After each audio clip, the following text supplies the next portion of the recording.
Hey,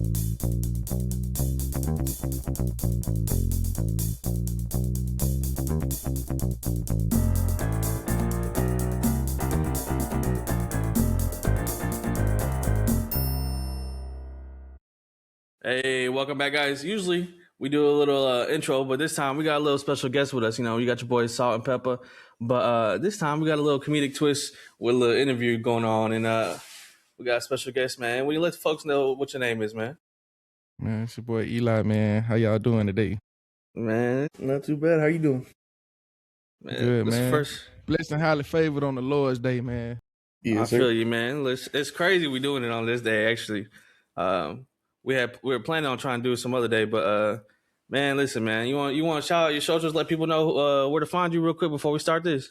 Man, you can find me on social media at underscores. I think it's 3_99. Those NINETY, the number 9.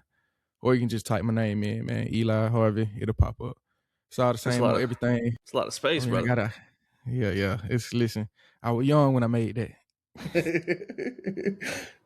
It's just stuck since. Yeah, that's it, man. That's pretty much it. I mean, I have a little. I can shout my. You know what I'm saying? I can shout that out too. Yeah, go ahead. Yeah, anything you got. I also got a podcast. You know what I'm saying? Called Truetalkpodcast. That's with 2 T's on the end up on the word podcast. It's an acronym for the Real Understands Everything podcast. Yeah, you can also find me on Instagram there as well, where I co-host with 2 other guys, Mike Barnett and John Jones. Well, yeah, man, that's it, man. Just the UFC fighter, right? Yeah, not that guy. Hey, listen.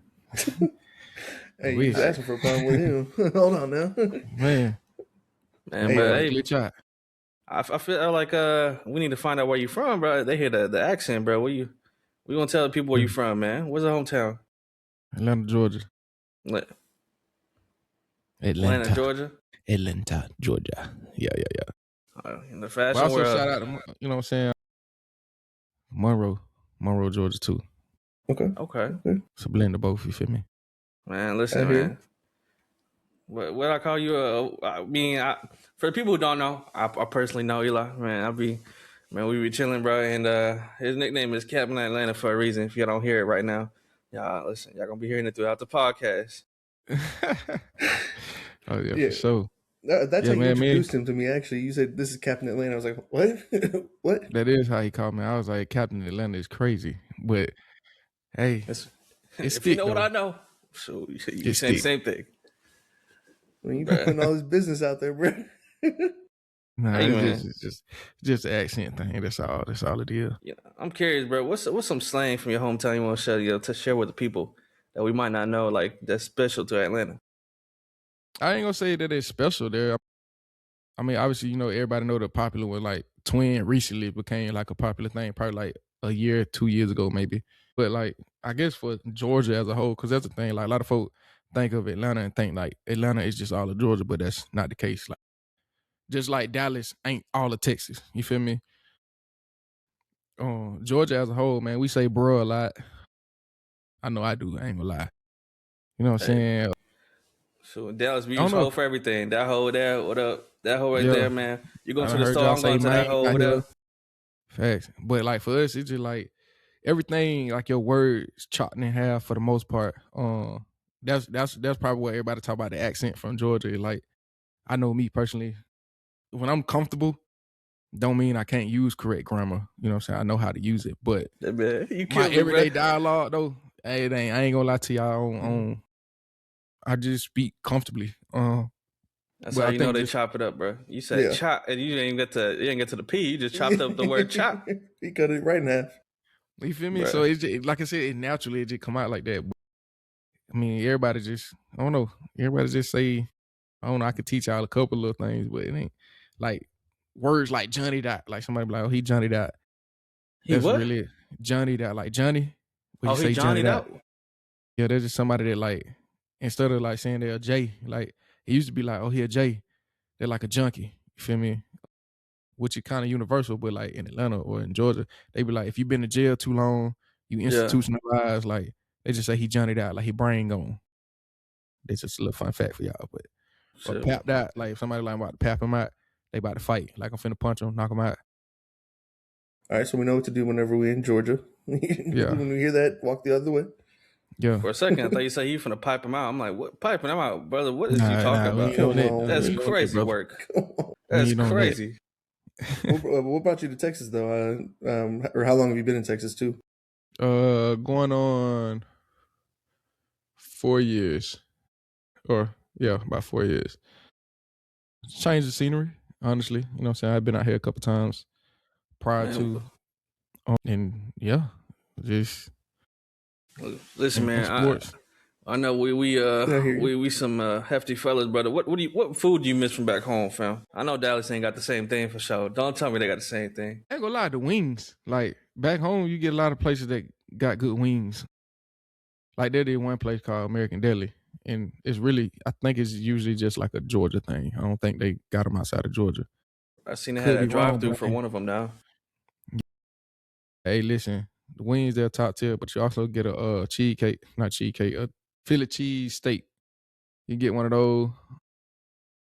Obviously, you know, you got the basic. I ain't gonna call it basic, but you got Wingstop. That's everywhere. Yeah, for sure. Yeah, for sure. Yeah. But like, I don't know. You think of Georgia, you think of your wings. You think of like country gravy biscuits. They got everything, man. I mean, Texas got stuff out here too, but it's just hard to pinpoint like what's certain. I forgot Georgia even a state. Come on now, stop playing. I do know one place, man, Zaxby's. Out here in Texas, one thing I realized, like Raising Cane's is like huge for y'all. But back home, Zaxby's, it's the other way around. Like the nearest Zaxby's to me right now, probably like at least 15 to 25 minutes away. Back home, it's Zaxby's everywhere. Just like it's a Waffle House everywhere. I'll be honest with you. I condemn most of the food that's unseasoned in this world. And Cane's is one of them. Cane's, man, listen, you ain't got the sauce. You chewing on bricks. Man, I'm not gonna be chewing on bricks. Sake bricks, bro. The only thing I trade out from a Zaxby's plate, Cane's plate is I'd rather have a Raising Cane's bread over Zaxby's Texas toast. Okay. That's about it. You know, when you said wings, bro, my mom instantly went to Magic City, bro. That's in Atlanta, right? Yeah, Magic City Magic City, heart of the city, right there by the Greyhound bus stop. They got a big wing too. What flavor though? What flavor? I like hot honey mustard, or you might say hot honey mustard dry rub, or obviously I'd be traditional if I say lemon pepper, but lemon pepper ain't really my favorite, except for if it come from one place and one place only, bro. And it's a place called Susie Wing. It's in Monroe, man. Listen, but I realize I like breaded wings only because there's a thing different between like regular wings and then breaded wing. Breaded wing like got more like feel like it looked fluffier to the eye, but hey, they got some hot honey mustard wings. Oh my God, listen, fire. I've never heard of that. I know of hot honey wings that Wingstop got. Yeah, so you get hot honey for, Susie, but then Zaxby, they got hot honey mustard. So it's like the same thing, but it's got like a mustard base to it a little bit, so it's a little yellow, but you don't taste no mustard at all. Like, it's fire. This health journey kicking me in my butt because that sounds fire. Listen.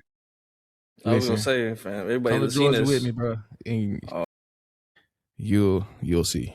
I'm down. I might have to little cheat week, Nah, facts. And just so the people know, man, where is Monroe like on the map for Georgia? Is that outside the country? Where is Monroe when it comes to Georgia? Like South Side? It's considered Metro Atlanta. It's probably about 45 minutes from downtown Atlanta. Okay. So it's not far, like not too far. It's funny we got on the topic of food, man, but little do people know, we low-key got a 5-star athlete. You know what I'm saying? Look, maybe retired by now. Hey, you look. Yeah. I did a little something still there. He said a little 5-star. That's I did great. a little something, man. Made it farther than a lot of people. Still feel like, just looking over my personal, my playing career, there was a lot of things I feel like that was left on the table that I feel like I could have accomplished. But at the same time, I had to listen to my body. One of the main reasons why I stopped playing at the time was I found I had arthritis in my right knee, and I was a defensive tackle. For those, that don't know. If you do, you do. If you know, you know. If you don't, look it up.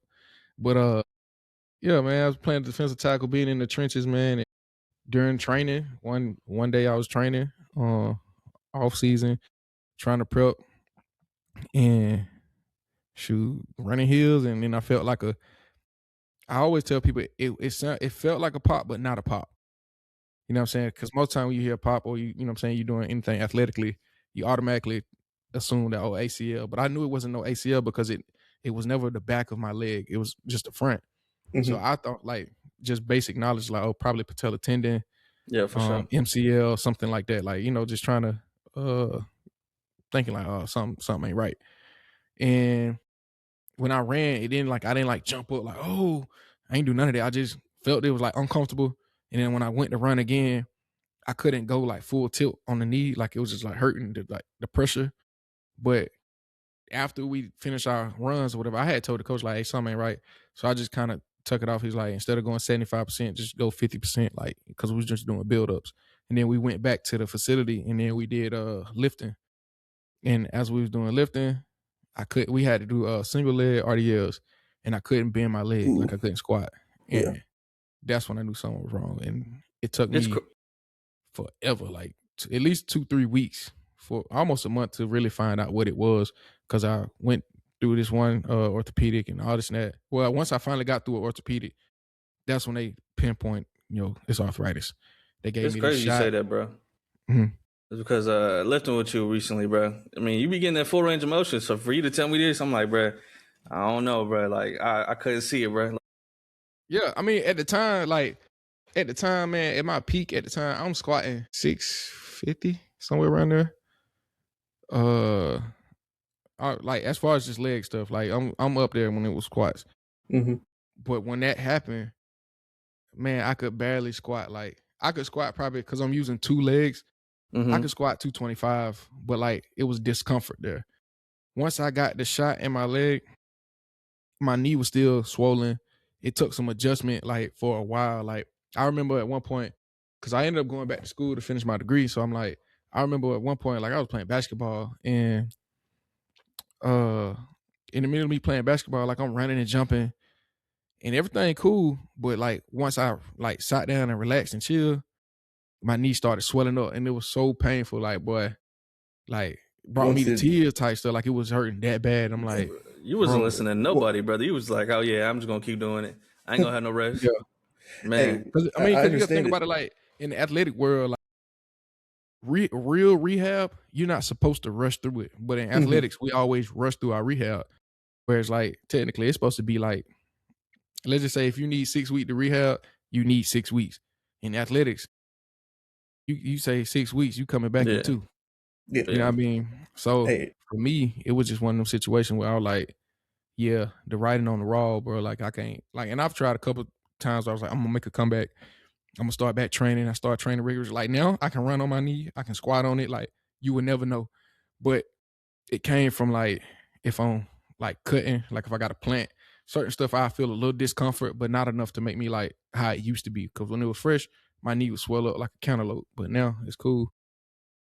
Yeah, no, I mean, it's funny you mentioned it takes in 6 weeks you come back into. When being from the sports side, like if I was in the middle of a game, got injured, coach would look at me, you good?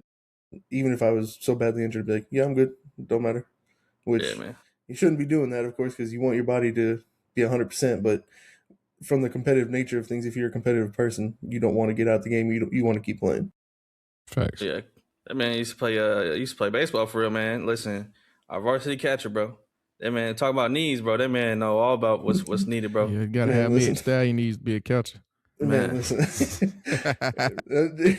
my coach was just like, hey, you're gonna regret playing catcher, and when you turn 30, 40 years old, I say, hey, whatever. I want to keep going. Unfortunately, we were at a small school, so it was hard to get noticed at the small school. So. Yeah, not fair. It's crazy because didn't y'all win? Oh, we went to state though, or y'all went to state for baseball, or was that? We went a couple rounds deep in the playoffs. We didn't make it to state, but I think we were 3 rounds in. Oh no, the soccer team went to state, man. I keep forgetting, bro. Shit, listen, man. I'd have been a 3-star, you know what I'm saying, 3-star receiver, you know what I'm saying, back in my day. But, obviously the Lord That gave me a Hold on. Let's go back to episode 1 when you said you got laid out by Darius Heath and you were seeing stars. listen, bro. Special teams is not for me. Listen. I don't know if they ever put you on a special teams, Eli, but that is treacherous. You got to do back like they changed the rules in the NFL for a reason, bro. Eli was in the trenches though. If he's defensive tackle, that's the trenches. That is my senior season in college. I was special teams. I was on punt and punt return. Listen, if I see Eli run that was in the spring. That was on the spring though, not during the season. In the spring, I did it because scouts and stuff was there, and everybody want to, like, when you get to the next level, you got to do whatever you can to make yourself stick. Mm-hmm. So it's like, you better learn it now. And that was my goal. Like, if I learn it now, show that I can do it, then I'd be cool. And so it's kind of one of the things, but. Special teams on the receiving team, though. Yeah, nah, bro. Because they had switched me out that one time when Darius laid him out. It was actually, I was blocking instead of receiving it. So I was like, not the worry back, but like the next line over. I forgot the name for it, man. That dude, at that time, he was like almost, he was twice my weight, bro. Dude running at me like a hungry dog, bro. Listen, I told him, I was like, get me out of there. Special teams, nah. But shit, 3-star, bro. I'm telling you, if I had no lung surgery, who knows? I'm saying. Hey, you dream big fella. I'm big now, shit. I feel it though, man. I'm a 3-star food reviewer now. From football? Any, like, I don't know, like, any big names you played against when you were in football? Yeah, absolutely. I played against all pros, future Hall of Famers. I give you one from each level. High school, trying to think, who was the biggest name I played against in high school? I say Deshaun Watson. It's probably the biggest name. Okay. We played him twice. Obviously, me and him was in the same class. Yeah, I did get a sack on him. Shout out to my boy Deshaun, man. Yeah, man, Deshaun, that's my dog, man. He was probably the biggest one in high school and college. It's a lot. It's a lot to name. I was gonna say in college, I'm sure there's a lot. I ain't gonna lie. I'm gonna just stick with college because there's a lot to name once I go past that. Yeah, I would say Deshaun because he was the number 1 quarterback at the time, 5-star, committed to Clemson when we played him. Yeah, I was gonna say he gonna probably be that. I was gonna say, fam, are you retired? What's going on in that scene? Like, how you I'm retired? Fully retired, brother. Okay. So listen, if y'all don't know, man, listen, the man did make it to the NFL. Colin Bryant, listen, don't play with him. I'm saying when he run, we might be a big fella, but a boulder rolling downhill as fast as hell. I'm telling you that. For sure. You want to tell him what teams have you met with or like even played with, man? Oh Lord, my camera cut off, y'all. I don't know. You good. Technical difficulty. Man, hold on, I got to wipe that off. I don't like how that look. But squeegee. So in college, like the teams that the very first team that my coach told me, like, oh hey, they're looking like. Well, first of all, let me start here. During my college process was a little different because I sat out of college football for 2 years. On the count of me like helping my mom. We had lost my aunt, so we took in her 4 kids. See that Trey Shan? Yeah, we took in her 4, and then my mom already had 3. So I stopped playing like my freshman year. I stopped playing college ball.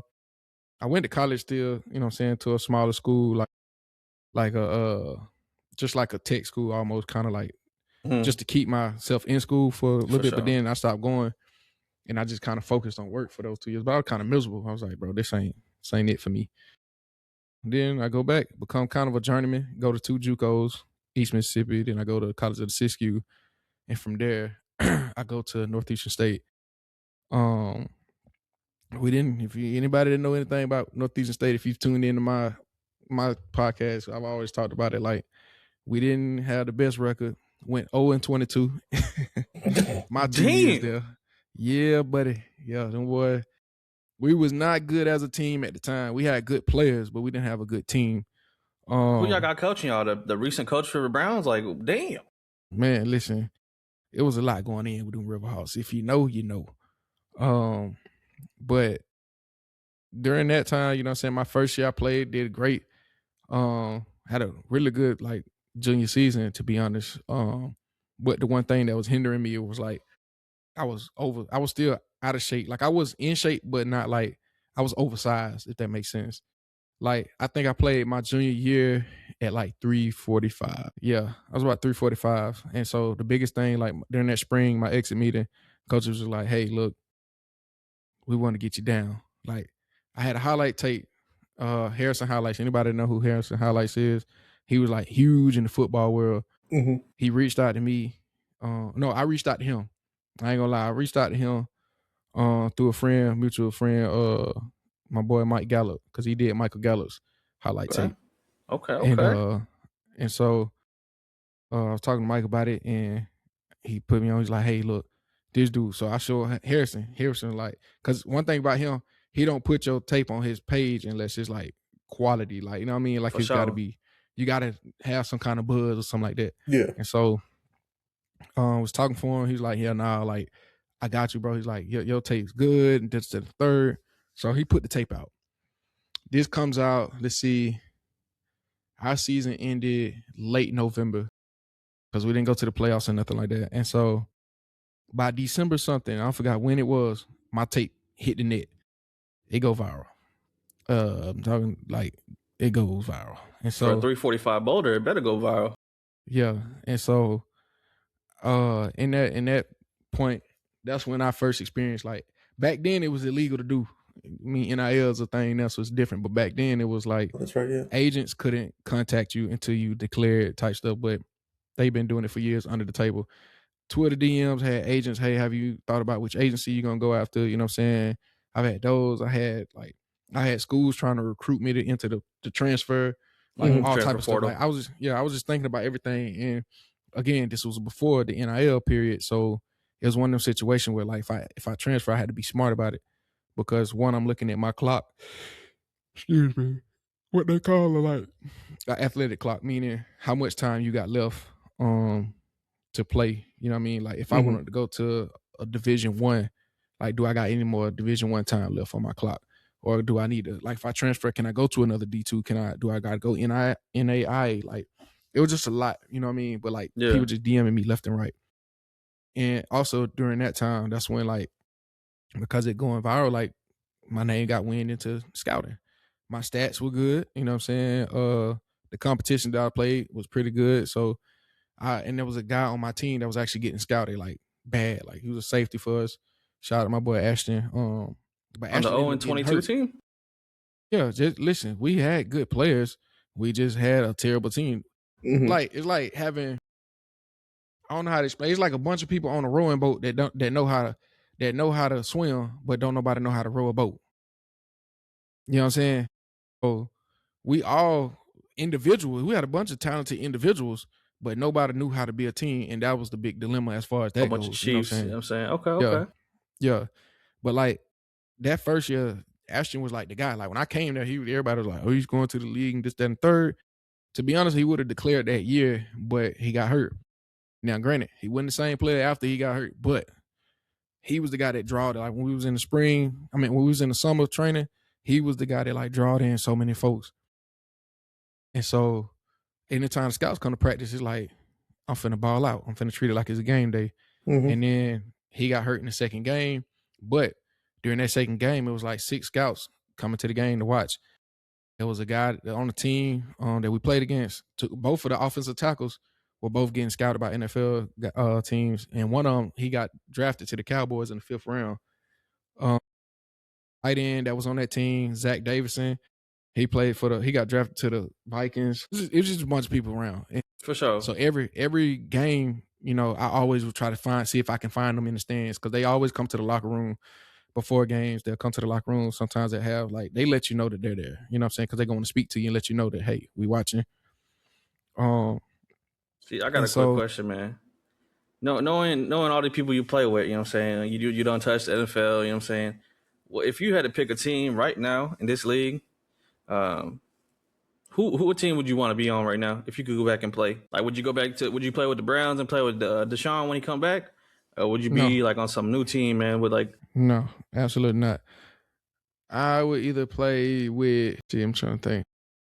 Myles Garrett on the Browns too. I'm just saying, bro. Yeah, no. I wouldn't want to play with them. Maybe the Bears? Nah, I could play with Bears too, but nah, the Bears will be fun because my brother on that. You know what I'm saying? Trying to think, who would I want to play for now? If I had to pick right now, I would want a team that's actually got a legitimate chance at a championship, at a Super Bowl. Yeah, when you said Browns, I was like, what? Yeah. I mean, But I also listen, would want to pick a team that's struggling to stop the run. You know what I'm saying? Somebody that's Yeah. going to utilize that. I would say the Cowboys would be a contender. Yeah. The Chargers, but Chargers ain't got a chance to win no Super Bowl. That's the only dilemma as far as that goes. I think Jacksonville. Okay. Jacksonville's a good one, Yeah. I was gonna say neither do the Broncos after Bo Nix broke his ankle. And no state taxes. Yeah. Yeah. Talk about injuries, man. That's crazy. LA Rams. LA Rams. Just because Okay. I like Aaron Donald. I probably would try to be out there and be the next me, but model my game after AD for sure. And I know Bo Nix just got injured, but even the Broncos right now, they can't stop the run, but they got great secondary defense. Mm-hmm. So I was gonna say, you said Aaron Donald, man. What if he came back to like be a coach, man? I don't know what that man is nowadays, but that man was a beast. Not for sure. I mean, I met him one time at an LA training camp. Insane height for real. Like I was kind of starstruck because I'm like, bro, it's AD. You know what I'm saying? But because like that was one, he older than me. You feel me? Like I knew about him a while back. I knew about him when he was at Pittsburgh. So I was just like, I modeled my game after him, like same height. You know what I'm saying? Before I gained all the weight, I was never always 345. But sitting out of college ball for so long, you gain weight when you ain't doing nothing. You know what I'm saying? At least me, man. I sniff a biscuit, I'm gonna gain 2 pounds. So. Sniff a biscuit. See this Atlanta Lego, bro. For real. But it's like, you know, I ended up, you know, like I said, man, that was somebody I modeled my game after. So again, and to go back to your first question, like as far as who was scouting me, that my going into my senior year, first team came was New York Giants. Then from there, the Rams came. They had this big tall guy. I don't remember none of these scouts' names. I ain't gonna lie to you. We had the Raiders come through. And then from there, I didn't hear nothing else. There was only 3 teams. Didn't hear nothing else. The Jets. Outside of that, I didn't hear nothing else. The whole training camp for the summer, didn't hear nothing else. During the season, I got a couple calls. You know what I'm saying? My coach. You know what I'm saying? But everybody knew like I'm finna declare. Like then I had been saying this in day one. Like after this season over, I'm gone. I'm declaring. I don't care what y'all say. Like if I have the type of season that I'm supposed to have, all right, I go home. I mean, I didn't go home. I stay up there and train. So when you at D2 level, like it's really college football everywhere. Like you can go home or you can stay at your school to train. You know what I'm saying? Obviously, the bigger the level, the more likelihood that you're going to stay instead of go home. Me, we had guys that went home. I didn't go home. I stayed up there the whole summer, never missed a workout, working at Sonic. You know what I'm saying? I would literally go to morning workouts, running all that, lifting, go work at Sonic, and then I would come home when I got off work. If I ain't get off super late at night, I'm coming back to the field doing my own stuff. I go to the indoor, do my own stuff, and literally I went from 3:45 to 3:15. And I was gonna say, brother, how they made you rollerblade around? I mean, or they? I was a cook, fam. Okay, I was a cook, buddy. I ain't getting on no skates. I know how to skate though, but I wasn't finna get on no skate with no food. Nah, I ain't doing it. But yeah, man, after that, bro, the rest was history, man. I had a stellar season, breakout season. So much so that Harrison reached out and was like, hey, I'm gonna do your highlight tape again. Nice. I missed 3 games though. You feel me? I missed 3 games. I wish I could have got those back though. I know because they were run heavy teams too. Would have killed them. But after that, man, I declare getting invited to an all-star game. It was like the top D2 players in the country. Nice. And if you excel at it, you get picked to go to like one of the top all-star games in the country, period, like for football. So obviously everybody know the number 1 all-star game for seniors is the Reese's senior game. You got the Reese's, you got the East-West Shrine, and then you got I think it was the Tropical Bowl at the time. Yeah, the Tropical Bowl. Which is one I played in. Okay. Like I played against guys from Bama, Florida State, everybody, Georgia. Nice. But like I balled out in the D2 game. played both ways too.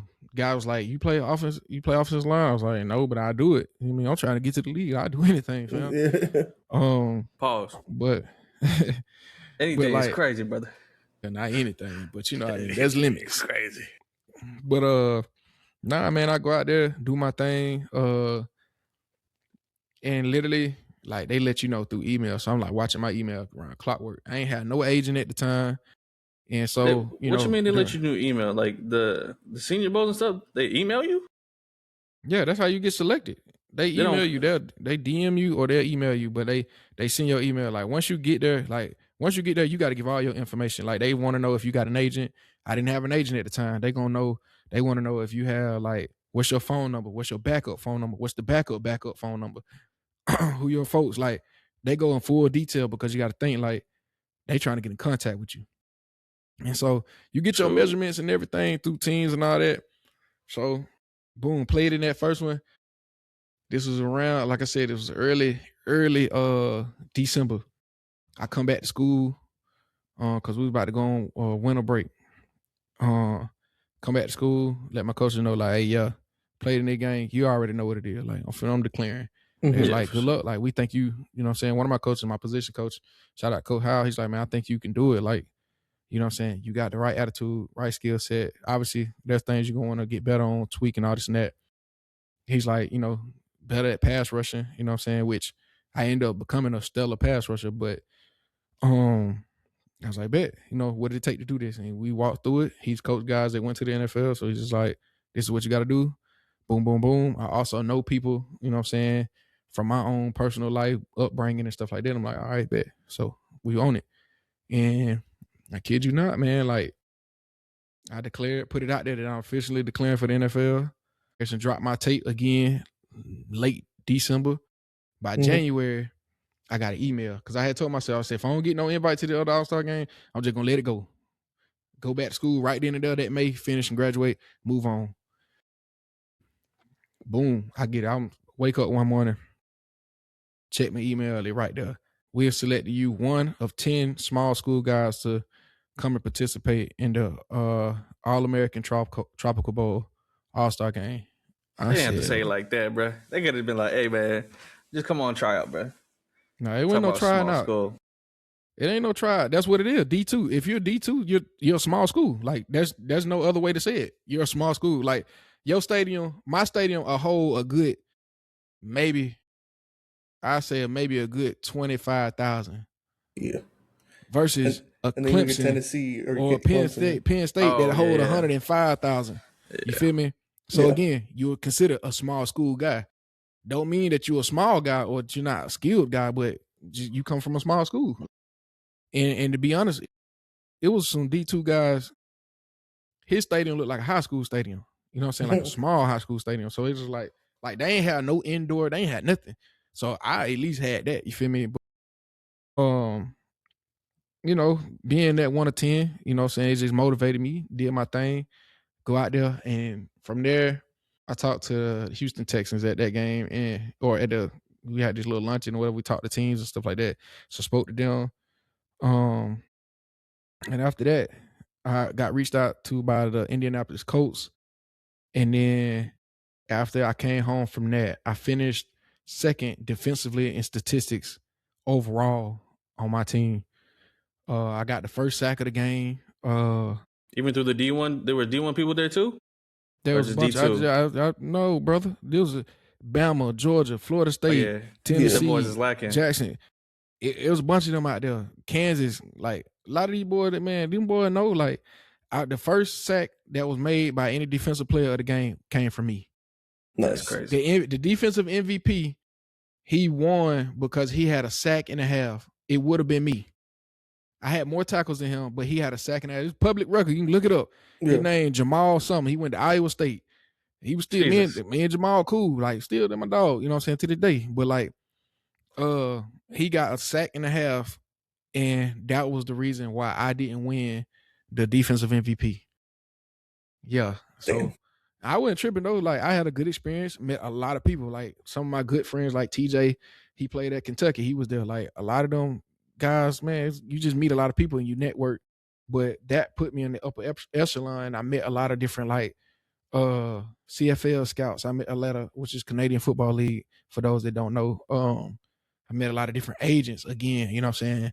And I ended up getting an agent, somebody that I wanted like more personable. It was a little weird though, but hey, I wanted somebody a little personable at the time.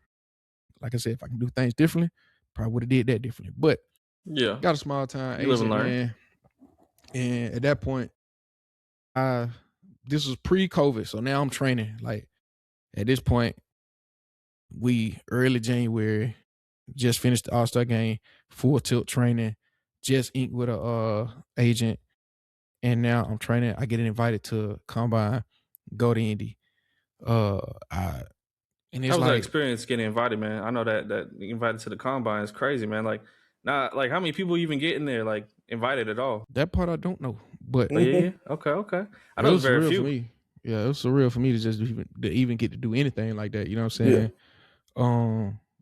And I just know leading up to it, bro. Like at that point in time, my agent was talking. He was like, and not only just my agent, but like my trainer. Shout out to Marcus Howard.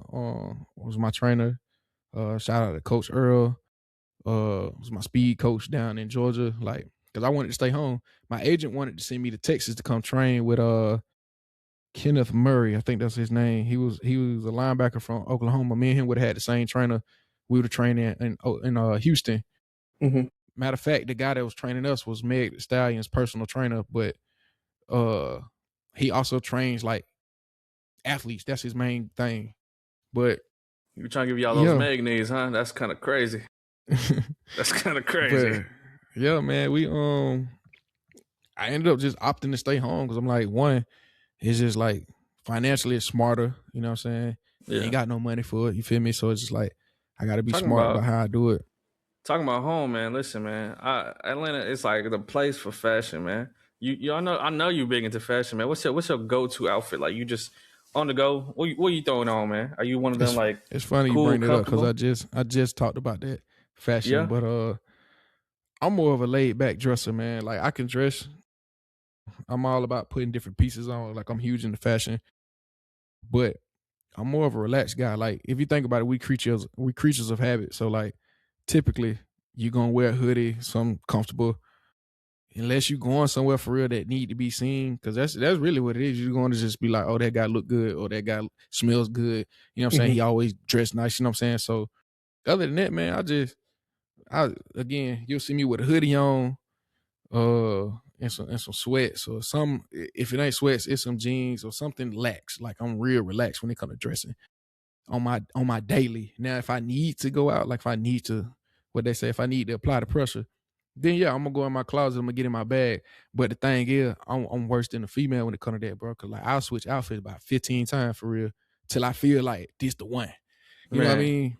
No, especially if there's someone there you want to apply pressure on for sure. Facts. But yeah, man, I mean, fashion is huge for me, but I don't do a whole lot, man. I mean, anybody that see my feed, they be like, he got a little fit, you know. So I have people, plus size guys, definitely hit my DM like, where you get this from? Where you get that from? And I put people on. I don't gatekeep when it comes to stuff like that. So I was gonna say you were in you just went on a trip recently and you had something on. I was like, hey, you look clean right now.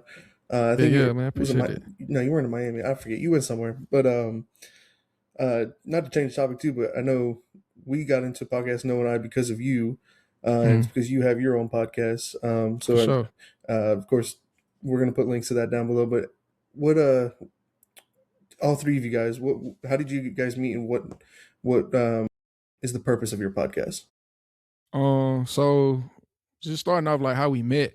So I actually met Mike Barnett. I met him in 2020 during draft training.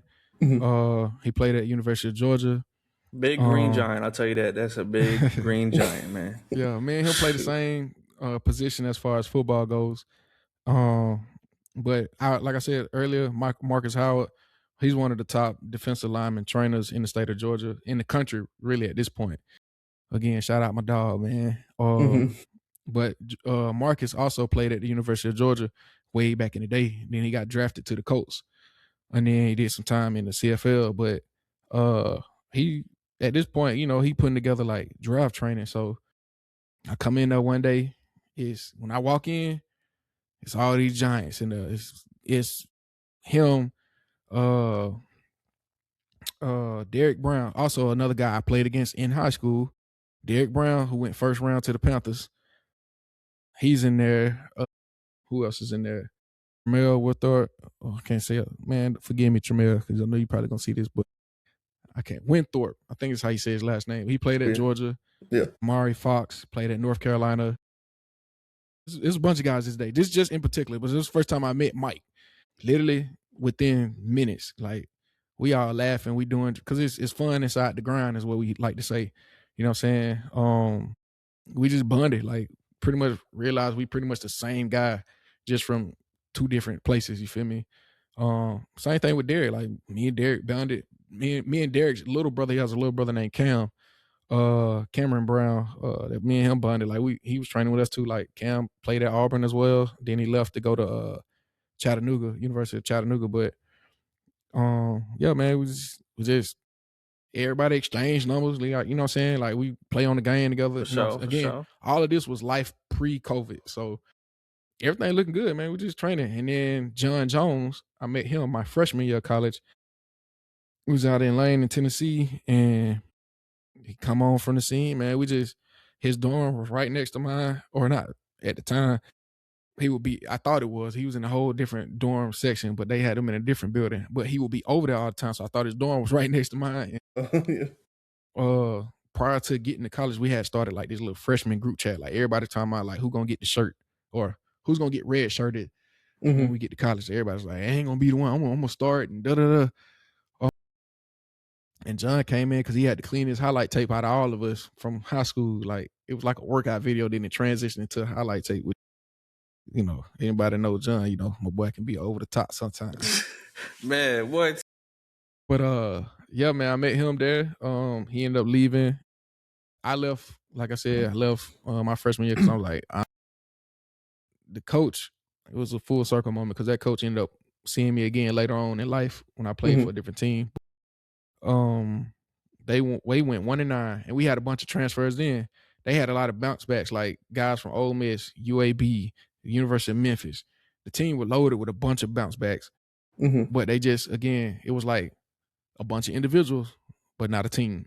And so we all left. You know what I'm saying? John went and did his thing. He became pretty much an Olympic level track and field athlete.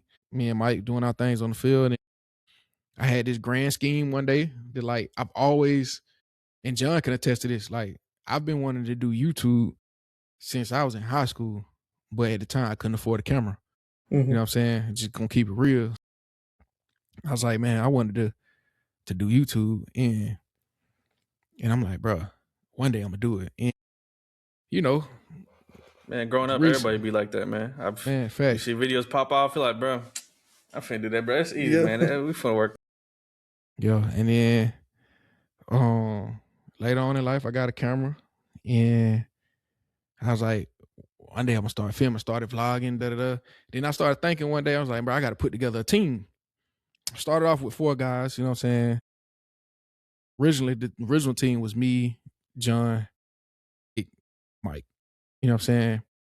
Vic, still my guy to this day. Vic, he's doing his own thing as far as like he's training and running social media and content creating and all that. And it was just time consuming for him. So we stepped away, you know what I'm saying? He's just like, it's just a lot. And he's the type of guy that like, I don't want to be half in nothing. Like I'm going to be all in. He's like, and I'll be cheating y'all and cheating myself if I'm half in with this. So it was like a mutual thing. We separated from that as far as like a business standpoint. But outside of that, man, me, John, and Mike keeping the ball rolling. The main thing. And the basis of our podcast, like we're all former athletes, all reached professions in our levels or in our athletic careers. And we just kind of wanted to bring the locker room talk to the airways, but like do it in a way of like, I guess more so like we gonna talk amongst each other. And then when we interview people, because we interview sports and entertainment falls under entrepreneurship, entertainment falls under actors, artists, you name it. Like, hey, we'll bring you on, tell your story, get to know you behind whatever profession that you are. and it's kind of transitioning more so from a podcast to just like a talk show. You know what I mean? And that was just been the basis of it from the get go, like the blueprint. And we've reached a lot of success from that. We recently we signed with an agency. This was back in October. Inspire Sports. We signed with them. What else? Didn't y'all just hit a viewership milestone too? Yeah. Viewership miles we hit over. The post 500K, but the exact amount is 521,000 views on over. That's just over Instagram by itself. Nice. We've got 3 brand deals, 1 brand partnership, and the other 2 just like brand deals. Still waiting on our packages. So when y'all put this out and they say, you know what I'm saying, did he speak on it? Yes, I spoke on it, but we waiting on our packages. Yeah, man, they supposed to send that over. And now we're also transitioning to making merch. I know we put it on the back burner for a little bit because we wanted some things we wanted to get done. But we got merch now coming. That's going to be available late March. I saw your little sneak peek at it. Yeah. We, you know what I'm saying? We doing a little something, man. We brainstorm, man. They got a sample size tall enough for Mike? Yeah, man. Yeah, listen. Hey, Mike got it. Hey, Humble Resilient, man. Shout out to Humble Resilient, man. Mike got his own clothing brand that he started back in the day and did very, very well. He has a huge hand in the merch that we are gonna launch in March for True Talk. Man, I love Mike, bro. Hey, I loved Mike. But man, you know, there's big and tall, and then there's big and Mike. Yeah, man. Hey, sample size gonna have to say that, man. He gonna say the measurements, bro. Yeah. 72 inches tall. Don't know, man. Mike is about 6'5" and a half. He definitely grew. He's about 6'5" and a half. When you said you stopped growing in your 20s. When I first met him, he was about 6'4" for real, like a legit 6'4". But now he done got taller. He'll tell you like he got taller. He's about 6'5" and a half. Probably, I say he probably pushing 3 bills on the nose, like right at 305, somewhere around there. They don't have enough room in a Wheaties box. I mean, he did play at the University of Georgia, man. You know what I'm saying? That's SEC football. So yeah, homegrown football. Yeah, but even the dog bark. You heard the dog? He's SEC, yeah. Hey, congratulations on all that success and building that up how you have so far. If y'all don't know, man, actually, funny enough, he helped us with the logo. So if y'all see the logo, there was one night I damn near turned my computer on and off about 2 or 3 times. Canva, if you're listening, I need y'all to listen. Some things got to be a little easier, you know what I'm saying? But I was just frustrated. I was like, bro, I need some help on this, man. And he came through. I mean, shoot, I appreciate that for sure. That was, listen, out of anything I've made or edited, these logos, man. Honestly, bro, like creatively, I'm not the best creatively, artistically. I can picture it, but to make it happen, it take a minute. You know what I'm saying? And I feel like when I said Atlanta side came out, bro, I was like, you know exactly what I'm thinking of, man. You know what I'm saying? Atlanta, y'all big on art, clothing, music, food, man. Like, funny enough, what's his name? J. Cole finna drop his music, bro. How you feel about that, man? You feel like it's gonna be his last album? It, man. I'm a huge music lover. Like anybody that knows me know, like, hey, boy, music is life for me, man. I be happy, I listen to music. If I'm mad, I listen to music like as a reflection of my emotions. If I'm sad, I'm listening to music. Like I done cried listening to music. I done cried listening to songs that I thought were just a beautiful song. It ain't even got nothing to be about sad. I just, you know what I'm saying, music. I see music like even like I see like when I'm listening to like classical stuff like that. Like I listen to classical music from time to time. And like I see colors. Like if I'm in a room with loudspeakers, I usually see little colors coming, you know what I'm saying, from music. Like I've always been into music, you know what I'm saying? Even like piano, like I'm a little rusty on the piano, I ain't gonna lie, but like I've played piano before. I got tons of videos of me playing different songs and tunes, but I play by ear because I never knew how to read. Not read books, but read music. And so a lot of that came from like I would try to match up the colors I would hear coming from the piano, and I would do it from songs and stuff like that. But man, music for me is like life, bro. Because I know funny enough, bro, I went to a church sermon one time, and that was just like this is like a minister that was like, I don't know, maybe he was a prophet in training, but he came up to me when nobody else came up to me at the time. He was just like, man, you worship through music. You know how people like when you feel, I don't know if you guys too religious or spiritual or whatever, but like, you know what I'm saying? You go to church, you ever see people that like, some people stand up, clap, some people shout, some people you know what I'm saying? They see, some people pass out, but some people like, they may be worshiping, but they may be quiet or don't, you know what I'm saying? Maybe they don't feel as confident to do it, you know? Yeah. I know for me, for years and years, that was me, you know what I'm saying? Especially before I got saved, but like, if I could on a gospel song, like that was my form of worshiping, like, you know what I'm saying? So music for me is life, bro. Like, if anybody get in the car, don't put me on the aux, cause boy, you might hear some country, you might hear some jazz, you might hear some rap, trap music, you might hear some R&B, you might hear some heavy metal. If I think it sound good, if I like it, I'm gonna play it regardless. I don't care who it is. You know what I'm saying? My car, my rules. Exactly, my car, my rules. You feel me? So, you know, what I'm saying, from music, bro. What you got? What's it could be locally, it could be big names. I'm saying, what's your top 3 favorite rappers from Atlanta? What's from the big Atlanta? 3? Yeah, from Atlanta. Future, Thug, Lil Baby. That's like my top 3 from like Atlanta that like. In that order? I want to slide Gunna in there too. I can't do a big 3. I got to do 4. Yeah. Okay. But that's like the main known people. But like the underground people that's like they known, but they ain't like known like them boy. I'm probably gonna go R5 Homicide. Like he with Homicide Gang with Playboy Carter them, but he passed away back in 2022 or 2023, one of them. But R5, his music still fire. Who else? Hey man, listen, I thought I would have thought you had on your head, man.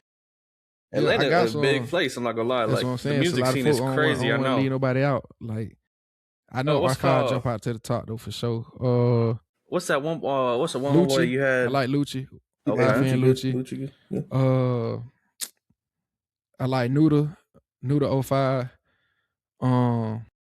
Nuda. Yeah, hey, I'm about to look him up. He signed with Lil Baby. Okay. And then rounding out that 4. What I gave y'all 2 or 3? 3. I'm gonna give one to a local person, man. I'm gonna give y'all 5, man. Cause I can't do the lead cause my cousin Cap.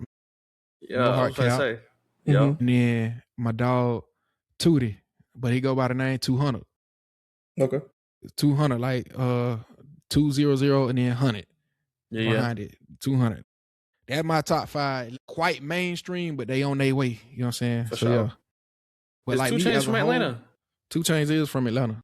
Okay. A lot of folks from Atlanta, man. Okay. But like me personally though, my favorite artist, my favorite musical artist, like if I'm going rappers, my favorite artist is Drake. Hands down Drake. But they say it's Drake all day. Ain't no debating it, ain't no questioning it, ain't no wavering my opinion on it. Drake. Light skins gotta stick together, I see. Okay. You better know it. My favorite rappers though, right now, I'm probably gonna say Rollo Rodriguez,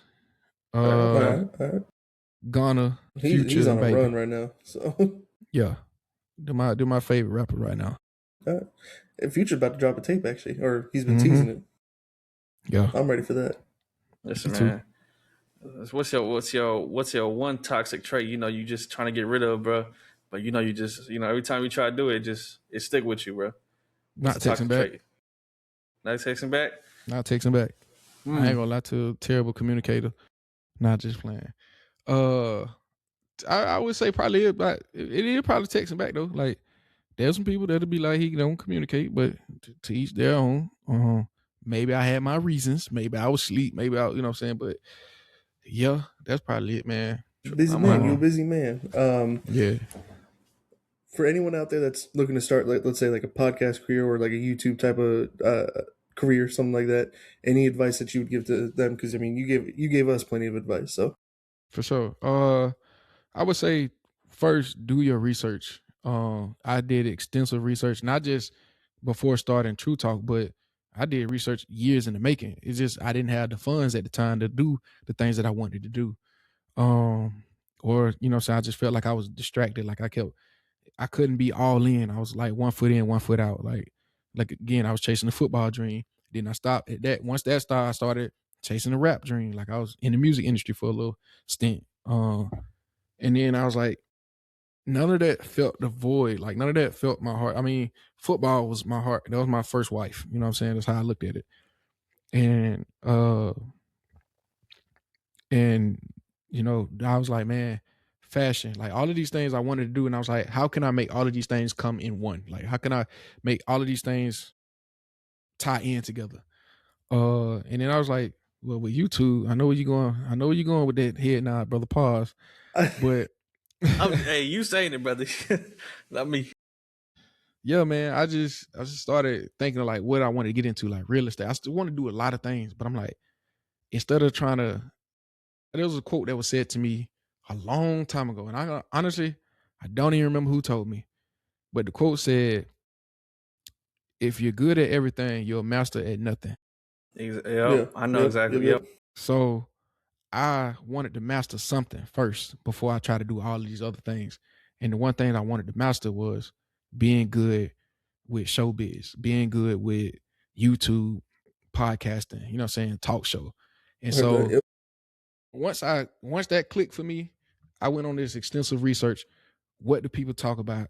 What days are best to drop? You know what I'm saying? Looking at social media, like coming up, my age range, like I'm 30 now, you know what I'm saying? So my age range, like we're the start of the digital age, you feel me? Like I watched social media progress into the beast that it is now. And so I had to learn like what can you manipulate on the internet? Like how can you manipulate on the internet? You feel me? Cause for years, boy, I did it for years. I ain't gonna lie, like everybody done did it. Like I done posted stuff, made stuff seem like something that it ain't. Like all of it was my master plan of trying to see how can you manipulate the internet? How can you use it to work, you know what I'm saying, work for you. That's the hardest part though. A lot of people don't even like do it, man. You get stuck in your head. Like that's how I was. I was stuck in my head for a minute, bro. Yeah, and then like people, so like when I went to school, I was like, I want my major to be something that's gonna reflect that. Cause I used to say I was gonna be a film director. Like I wanted to go into filming and stuff, which I ended up majoring in marketing, minor like biz and media studies and all that. So it's like I learned how to do like some of my classes to get my degree. I had to learn how to do advertisement. Like I had to do editing, Photoshop, photography, like all of those things tied in, like video editing. So I learned how to do all of that. And the one thing I'm like, I got all these tools, all these resources, and I don't use them. I was like, nah, I got to use these.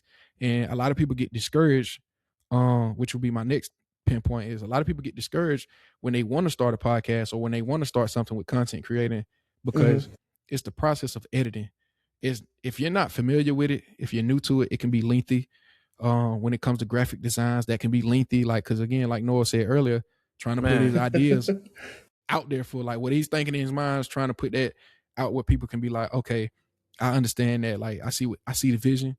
That can be lengthy, but for me, I've never had that problem. I mean, blame it on the ADHD, but I've always been very creative. So I heard that. Yeah, man, I would definitely do research, find your niche, see what it is that you want to do or talk about. If it's a podcast, see what you want to talk about, and then look at your competitors. Look at what are people or podcasts that you may listen to or podcasts that are doing very well. See what it is that they're doing well and see what it is that you're not doing well. And how can you implement the both? And then the third thing, which should be the most important thing, is be original. Just be yourself. Like when you're on these airways, bro, be yourself. We have the power to create whoever we want to create on these platforms.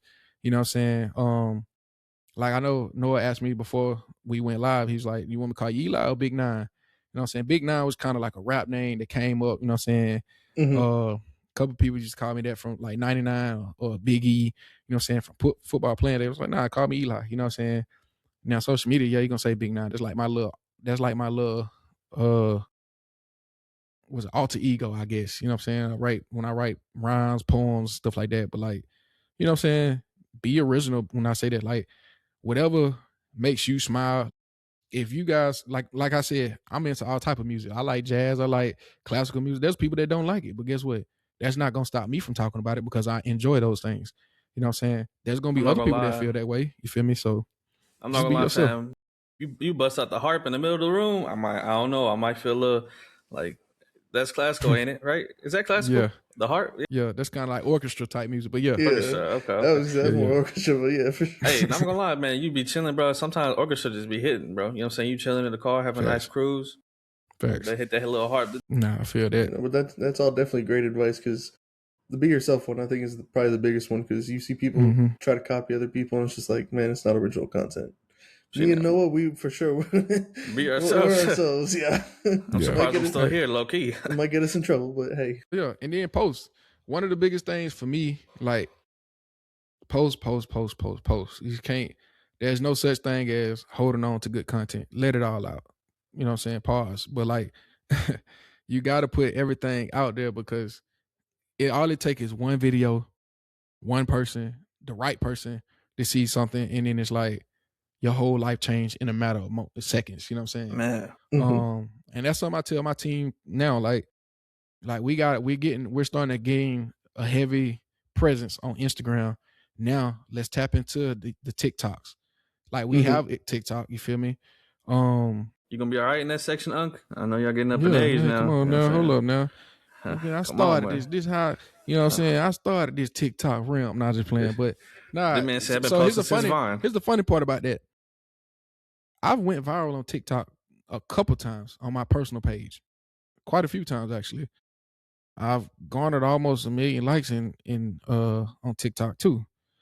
But I got off of it. Like I stopped getting on it, and I started getting inconsistent, because again, I was just going through things in life, and I was just like, yeah, you know what I'm saying? I'm gonna hold on to this video. I might post it later. Nah, while you got the hot hand, drop them. You know what I'm saying? That's what you got to do. So now, knowing what I know now, I know how to manipulate it. Like I dropped the video on TikTok. It's been about 2 months now, before the new year came in. Just to like, okay, I'm a lot better with editing. I'm a lot better with knowing what time to post stuff. Dropped it, it went viral. So it's like, I know the stuff to post now. Like I know when to post it. But now it's like, okay, I'm in that phase where I'm also doing my personal branding, but I'm also got to take off of my personal business too. You know what I'm saying? Like, I mean, not my group business. And so we're working on that. You know what I'm saying? YouTube is good. You know what I'm saying? We can garnishing. I don't think I know on Instagram, I know for a fact we're averaging at least 1,200 per video that we put out now. YouTube depends on some days we'll get 2K, 2,500. Some days we'll get 1K. You know what I'm saying? It's start right there. Yeah. And I'm the type of person, I celebrate small victories. We get 500 views, that's a small victory for me. If we get 2 views, that's a small victory for me. I don't care. Somebody, you know what I'm saying? You get 2 views, you can get 20. You get 20, you get 200. You know what I'm saying? That's how I look at it. And that's how Joey is, man. Listen, Joey the same way. But me, bro, I'm like, I've never felt like, you know what I'm saying, that's where we stop. You know what I'm saying? I feel like things could be so much better. I get, you get into a mindset of, I could have done this better, that better. Yeah, it's like, you get into that cycle. It's just like, it's a toxic cycle in your head. Facts. That's when he kind of bounces us out. Nah, I mean, I definitely get it. Like, but you always got to think, like, Rome wasn't built in a day. You feel me? And you always got to tell yourself, like, even now, like, everything, I can name y'all off so many accomplishments that we've done with this podcast. And I still tell myself, we ain't did nothing yet. Don't let, you know what I'm saying, the ceiling is still growing. Like, matter of fact, I don't even look at it as a ceiling no more. We in the sky. Like, the sky is the limit. You know what I'm saying? And so I think one gem that I would give to y'all, like, in y'all own realm and stuff like that, like, obviously look at competitors. You know what I'm saying? Look at what other people are doing. Look at what they're doing well. Look at what it is that, okay, what can SaltNPeppa do well?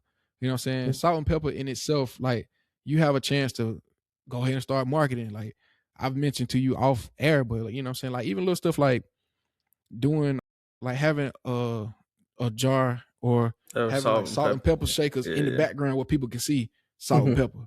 You know what I'm saying? Having your camera set up where they can see, like, okay, it's crazy because it's cut off. I got it back there, but it's cut off. Yeah, so it's just like I wanted a ginger ale, so I would have this sitting somewhere where my camera is gonna see it in full. And the whole time I'm talking, it's right there. I might speak on it a little bit, drinking ginger ale, but it'd be little stuff like that, little minute details. You know what I'm saying? When you think of things like that, and even when it comes to like your intro song, like I would suggest your intro song includes the sound of a salt shaker or some kind of, you know what I'm saying? Like, there's a lot of things that you just got to think outside the box. Yeah, what can I 100%. do to help elevate what we're already doing? And that's a lot of my yeah. spare time, bro. That's what I be doing. Like, what can elevate us? Like, we have the eyes, we have the numbers. I'm no longer worried about that. Now, what can we do over at True Talk to like make followers stick? Like, make them hit that follow button, make them hit the subscribe button. You know what I'm saying? They like it, comment. Like, that's where we're at. Now we're getting to that point. Like, okay, we got people that view it. Now we got to see. Now we want people to stick around. So, you know, you got to start rebranding. You got to start going to the drawing board and doing different ideas and stuff like that. And you go from there. But I definitely suggest, you know what I'm saying, y'all, you know what I'm saying, brainstorm, bro. Like, for real, brainstorm. Start thinking about what it is that you guys got going. Y'all got a good thing going. You feel me? There's a tons of podcasts out here in the world. Don't ever let that discourage you. Because when I first started, I was telling somebody like, "Yeah, I'm gonna do a podcast." They were like, "Man, everybody got a podcast." You know what I'm saying? Yeah. So mine might be the next one to blow up, right? Like, everybody got a car, so it's just like, don't let nobody discourage you. You know what I'm saying? You just gotta do what works for you and do it well, man. And never be afraid to rebrand. Never be afraid to fail. You know what I'm saying? I think for so long I used to say, "Don't be afraid to fail," but I was afraid to fail. You know what I'm saying? Then I had to actually get to the point where, like, I'm not scared to fail. I was scared about, like, what if people see this, and who, like, it got to the point where, like, when I first started it, I didn't want to say nigga on the podcast. I was like, I ain't gonna say nigga on my podcast. People that know me, and you know, so I'm just gonna keep it real. Like, there are some people that aren't in the black community that I was like, man, I don't want them to see me doing that. Nah, they love me for me. They know I say nigga. You know what I'm saying? But they also know me for me. Like, they know, like, people love you for you. I ain't saying you gotta be out here doing that crazy, getting that wild, but be yourself. You feel me? People gonna be like, when they see me, when they see your podcast, they should say, "Hey, Noah, that's Noah all the way. I know that guy. Hey, Joey, that's, well, Peppa and Salt." You know what I'm saying? Like, even stuff like that. You know what I'm saying? But, like, you know what I mean? Like, they know y'all. You feel me? So it gonna give them a sense of, like, they're personable. They're like, they make me laugh. You know what I'm saying? So do your stuff, man. And that's what I would suggest for y'all. Definitely just continue to brainstorm. How can you push the limit? Even with like logos, like if you want to change a logo around, like, there's just so many things that, you know what I'm saying, that can go into it. Oh, trust me, we was pushing the limit 2 episodes ago. Yeah, we were. Yeah, we were. So, what? Hey, rest in peace, my dog Paul Walker. Hey, man. Yeah, you funny, man. Listen to the episode, you know we was pushing that button, Paul. So, man. But yeah, no, for sure, man. People, I don't know, man. People get so discouraged easily. I know a big thing for me personally, man. Just, I don't know, man. For getting real busy with work, especially during the holidays, man. It'd be so hard to be thinking about editing or do something, but pushing through it, man. Just trying to get a lot of it done on days you got a lot of free time. Like, so, like, on days off, you know, definitely trying to, you know, get a couple hours to myself, push stuff out, and then trying to brainstorm, bro. Because, like, really just trying to, I don't know, we're trying to find new ways to, like, put it out there and trying to find new ways of editing certain clips, try to retain retention. You know what I'm saying? I'll be looking at them statistics, man. After 3 seconds, man, that'd be a big thing for a lot of social media. Yeah, that's something I've learned is look at the numbers, but don't listen to them, if that makes sense. Yeah, you're not getting 100,000 views already, but you're building your way up to it. Kind of like you were saying, slowly build your empire. Rome wasn't built in a day, like you said. Facts. So I'll try to build it. So let me ask y'all this: what's next for y'all? Like, let's say you start to get the views. What's next for y'all? That's and you ain't got to answer right now, but, like, that's a question you always got to ask yourself. What's next? What can I do better? You know what I'm saying? Funny enough, I thought about it. I mean, I'm just throwing this out there, but eventually, not really make, like, you know, I'm gonna steal this. I kind of stole it a little bit. You know, Funny Marco, how you be going out? You know what I'm saying? And having, like, little, I guess, like, kind of interviewish, but it's kind of like funny, like little talk shows with people at their spot, kind of like that. You know what I'm saying? For sure. I feel like that's some way we could do. Yeah, think about that. We want to, when we travel and stuff, we want to vlog and, you know, bring, like, a different type of content, like traveling vlogs or traveling podcasts, stuff like that. And then hopefully we get a studio at some point to where we can record in one spot. And facts. You know, I feel that. See, that's like I said, there's certain things that we're working on as a team right now, and those are some things that are included in our talks. But I just say always always just question yourself, what can you do better? Because it's gonna keep you motivated. It's gonna keep you pushing in the right direction. And again, the sky's the limit. Like, you guys got a tremendous amount of opportunities out here. And then another thing I didn't speak on earlier, but like something that we're doing, we're bringing forth a production team to be able to get to the point where like we're gonna sign other people under us. You know what I'm saying? Like, to help give them a bigger platform, because I'm all about sharing. You feel me? I'm all about sharing the wealth. I feel like the whole team can eat. There's money for all of us, and what people may not like. Well, we may not say certain things. Get what? We can point y'all to some people that do. Yeah, you know what I'm saying? So 100%. you just got to look at stuff like that. Look at it. He got the evil look. Bro, I'm looking at him because he's smirking over here. That boy got that evil eye. You know what I'm saying? But it's just a lot of things that come with it. Things that when you get to that point, it's a lot of kinks you got to work out that I'm learning. Again, it's still a learning process for me. Yeah. But yeah, man, that's just been it for that. My journey. I was just laughing because bro said he got a hope for a team, but bro said he got a team full of eaters, bro. I'm like, okay, that's kind of crazy. Hey, we know who our biggest fan is, though. All my dogs eating out here, you know what I'm saying? The eaters is crazy, bro. We know who all of our biggest fan is, though. We took his pen. Oh, man. Yeah, man. The waiter that went and chased us out. Yeah. Yeah, funny story, man. I went out to eat with these boys, man. Yeah, I ain't know Joey was a thief like that, but damn. Yeah, man. We walk out the restaurant, dude come running out. I was like, man, which one of these boys ain't pay? Dude, that's what I was thinking too. I was like, he said, hey, that's crazy. That's everybody crazy. Looking. I need my pen. And I was like, oh yeah, his granddaddy might have gave him that. Something. Yeah, man, that was wild behavior over a pen. Yeah, crazy. But yeah, no, for sure. I mean, for those, out there, man, just do it, man. That's like Nike said, just do it, man. That's the main thing holding everybody back. Nike sponsors? Just sit there, Lord. Just Good Lord. I'm just saying. Listen, man.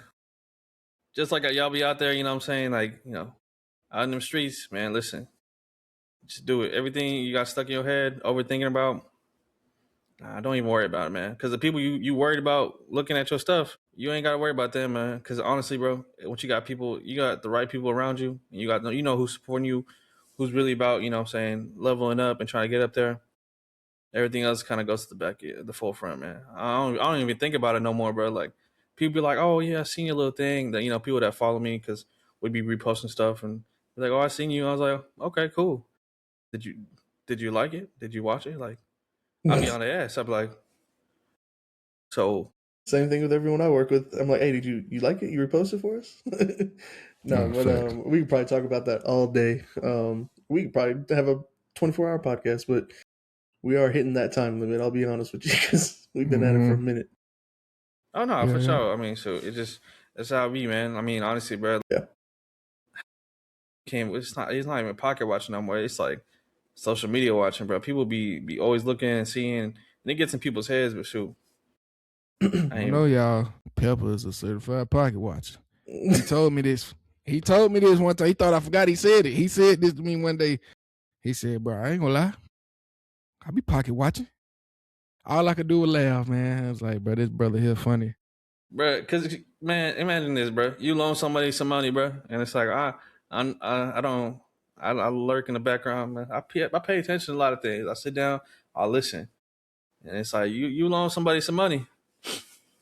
You got a certain somebody owe me some money. I know he be watching this. He follows on the pod. I know you seen this, brother. You owe me some money. The $20? We've been asking for 3 pods now, 3 episodes. And I know you making some money. Charge interest now. It's been so long, you got to charge them interest. That's what the state do. Listen, 100%. I charge interest, bro. This is going into a silver court, okay? That's how long it's been. But nah, bro, like, it's not even just that. Like, bro, I'd be watching a lot of things, man. Not even like I'd be everything watching, if that makes sense. You know what I'm saying? I try to keep my ears, and I'd be looking at a lot of things, keeping it open.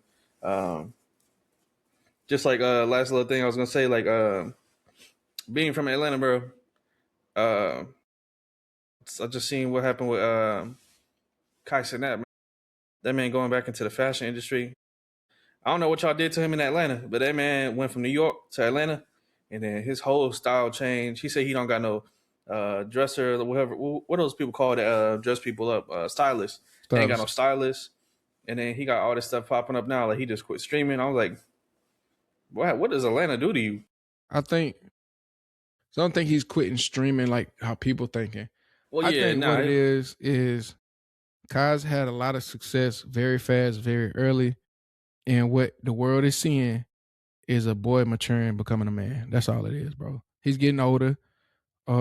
He's still gonna stream, but it's gonna be a different type of stream. He ain't finna be on there doing no nonsense, silly, just crazy. You know what I'm saying? Like he reading. Like people try to tease him for learning bigger words. Like ain't nothing wrong about that. I think that's actually dope to do that. Expand your vocabulary. Like I said, 100%. I can do it. I just when I'm comfortable, I just choose not to. But if I need to, change up my vocabulary depending on the setting that I'm in, then I'll absolutely do it. But I think Kai is just and honestly, to me, I think he's almost like he's on a spiritual journey, trying to figure himself out, who he is behind the streamer tag, Kai Cenat, because bless you. Thank you. You just bless yourself. Yeah, man. You know what I'm saying? But now I think he's just trying to figure out who he is and just kind of grow from there, man. Like I said, man, we talking hundreds of millions of dollars that he's ran into from streaming. Like, and just think about it, they've set houses on fire. They've done any amount of things you can say. Like people love chaos, people love crazy. So they had to think outside the box to do something to keep people coming, the views up. Mm-hmm. But I don't think he was ever willing to sacrifice his soul and then like nothing crazy for success or for no money. So for sure. I feel like bro, playing it. And closing all this out, man, I'm telling you, bro, listen, if you want to get creative, if you got, you just stuck in a rut, bro, honestly, bro, just take a trip to Atlanta, bro. I don't know what it is, but when people go to Atlanta, bro, for some reason, things just work out. Like, what's the old boy, like Cozy? Well, who made the Cozy clothing line? I can't remember his name, bro. But like, bro, came to Atlanta and things just went crazy, bro. Like, obviously, I don't know what it is in Atlanta. I don't know if it's the food. There's a lot of black wealth in Atlanta. Think about going back myself. But yeah, man, y'all. Hey, shout out to Atlanta, man. Shout out to Georgia. Shout out to True Talk Podcast. Shout out to SaltNPeppa Podcast. Shout out to Inspire Sports. Shout out to everybody that gonna hit it. Fans, supporters, haters, parents, sons, daughters, grandmothers, grandpas. Hey, you know what I'm saying? That's how you ain't got haters. Show. Sure, you ain't doing something. Right, you ain't doing right. Cause my next was gonna be, if you ain't got no hater, you ain't popping. Man, ain't doing something right. And if you got a couple fans, you ain't stopping. But yeah, man, I appreciate y'all boys having me on. Yes, sir. So, we appreciate you stopping by. We're gonna get better as time goes by. I'm saying first interview, we're gonna look back at this and be like, bro, we could have done this better. Could have had a flow a little crazy. It's always like that. But it's all like that. Process. Let me tell you, every person that I've had come on the interview with us, I always look back and be like, dang, I should have asked them this. I should have said this. But I give y'all a few tricks of the trade, you know what I'm saying, once we off the air. But yeah, man. I'm gonna let y'all in. I remember you told me you like B.I.G. I was like, man, I gotta throw the shirt on real quick. Yeah, man, you know what I'm saying? Baby. You know what I'm saying? That was pretty good. For sure. But no, we appreciate you again stopping by. We'll put, of course, all of your links and True Talk and Instagram will be down below. So link. Hey man, we don't need to know about that. All right. Big hey, bring you some more money, you know? Buddy. Hey man. You lay him down out there. You lay him down. I ain't playing. I'm just talking junk, man. But we really appreciate everything you did for us and getting us on our feet and pushing us to start this podcast. It's definitely been, man. I'd say life-changing already, so, and continue to be. But everyone go check out the True Talk podcast. Check us out as well. We love y'all for stopping by. And, yeah, 100%. If you got any comments, anything you want to say down below, please leave it below, and we'll see you in the next episode. Yeah. Hey, see, Salt gonna give y'all the nice. Can y'all please? Man, I ain't finna tell y'all, please. Y'all get up in these comment, man. Hey, comment, subscribe. Run them numbers up, man. These folks giving y'all content hit after hit, man. Y'all know what to do, man. You know what I'm saying? If you want to shake your tail feather, if you want to shake some salt and pepper, wherever you want to shake it, man, y'all come to the right podcast, man. Salt and Foof. Pepper podcast, you know what I'm saying? Where it get down, dirty, gritty. You know what I'm Before saying? we We Swiss get to cheese it, your man. bitch ass. Yeah, man. Swiss cheese, I have no affiliation. Yeah, call the authorities immediately if you see that brother with a gun. Or that Tahoe pulling up. Man, hey, listen, I don't know nothing about that. I am a law-abiding, tax-paying citizen. You don't want to know about that Tahoe, trust me. Yeah. What that man said? I don't even know what what he just said. I can't even spell that. So I don't even know what he talking about. But hey, listen though, y'all give my guys a follow. Y'all give my guys a shout out, a comment, something to show your appreciation, man. And I'm very interested to say this is just for me being a guest. I appreciate y'all bringing me on. Like I said, y'all For sure. fam. Yes, sir. And I'm very interested to see how the rest of 2026 goes for y'all. And just stay consistent, man. For real. If I can, like, truthfully, just stay consistent, man. Stay with it. It's gonna be some long nights, but stay with it. Yes, sir. Like that man Nipsey said, man, the marathon continues, man. For sure. Yes, sir. Yo.